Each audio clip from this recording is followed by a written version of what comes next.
Dear students, आज मैं class 8 के फर्स्ट चैप्टर दहन और ज्वाला चीज़ों का जलना इसका कॉन्सेप्ट वीडियो करने वाला हूँ।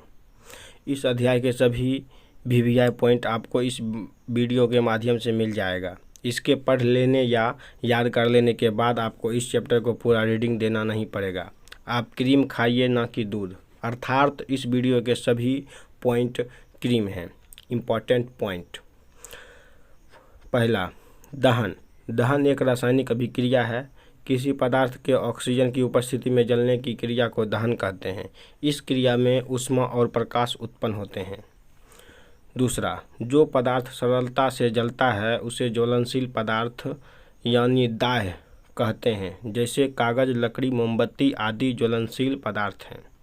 तीसरा, जो पदार्थ सरलता से नहीं जलता है उसे अज्वलनशील पदार्थ यानी अदाह्य कहते हैं, जैसे पत्थर, ईंट, बालू आदि अज्वलनशील पदार्थ हैं। चौथा, किसी पदार्थ को जलाने के लिए ऊष्मा या गर्मी की आवश्यकता होती है। पांचवा, ज्वलन ताप। वह तापमान जिस पर पहुंचने के बाद कोई पदार्थ जलना प्रारंभ कर देते हैं वे उस पदार्थ के ज्वलन ताप कहलाते हैं। छठा पॉइंट, जब तक किसी पदार्थ का तापमान ज्वलन ताप से कम रहता है तब तक वह नहीं जलता है। अलग अलग पदार्थों का ज्वलन ताप अलग अलग होता है।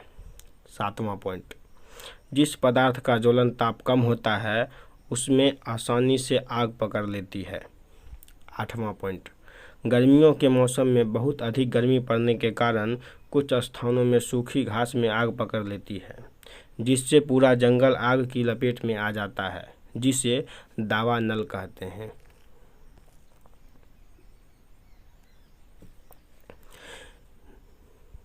नौ, किसी भी पदार्थ का ज्वलन ताप उस पदार्थ की रासायनिक प्रकृति पर निर्भर करता है। पेट्रोल का ज्वलन ताप केरोसिन के ज्वलन ताप से कम होता है।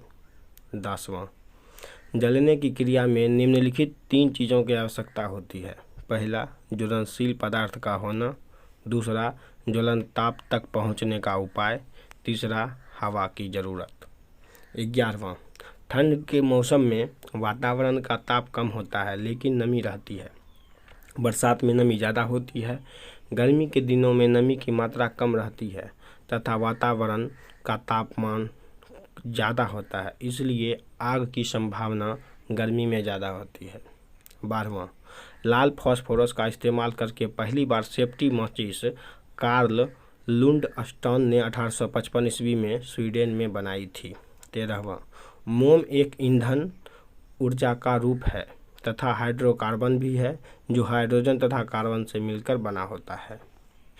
14वां, ईंधन को जलाने से कार्बन डाइऑक्साइड तथा जलवाष्प बनता है।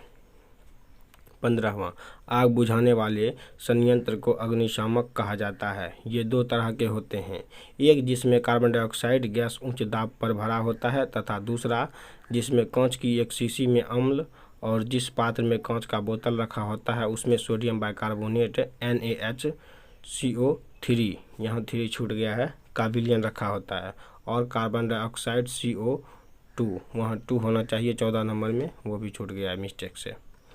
16, विस्फोट एक तरह के तीव्र दहन का उदाहरण है। 17वां हो जाएगा, जीवाश्म ईंधन के जलने से नाइट्रोजन, सल्फर इत्यादि के विभिन्न ऑक्साइड बनते हैं जो बादलों के साथ अम्ल वर्षा करते हैं। 18वां, वह क्षेत्र जहां पदार्थ का पूर्ण दहन होता है ज्वाला का बाहरी क्षेत्र कहलाता है। इन्हें भी जानें। जीवाश्म ईंधन, मृत जीवों के अवशेष से प्राप्त ईंधन को जीवाश्म ईंधन कहते हैं। दीप्त क्षेत्र, प्रकाशिक क्षेत्र को दीप्त क्षेत्र कहते हैं। अग्निशामक, आग बुझाने वाले संयंत्र को अग्निशामक कहते हैं। अपूर्ण दहन, ऐसा दहन जिसमें ज्वलनशील पदार्थ का पूर्ण दहन नहीं होता हो उसे अपूर्ण दहन कहते हैं। पूर्ण दहन, ऐसा दहन जिसमें ज्वलनशील पदार्थ का पूर्ण दहन होता हो उसे पूर्ण दहन कहते हैं। चूना पानी, चूना पानी में CO2 गैस प्रवाहित करने पर इसका रंग दूधिया हो जाता है। यदि यह वीडियो आपको अच्छी लगी हो तो वीडियो को लाइक करें और चैनल को सब्सक्राइब करें। धन्यवाद।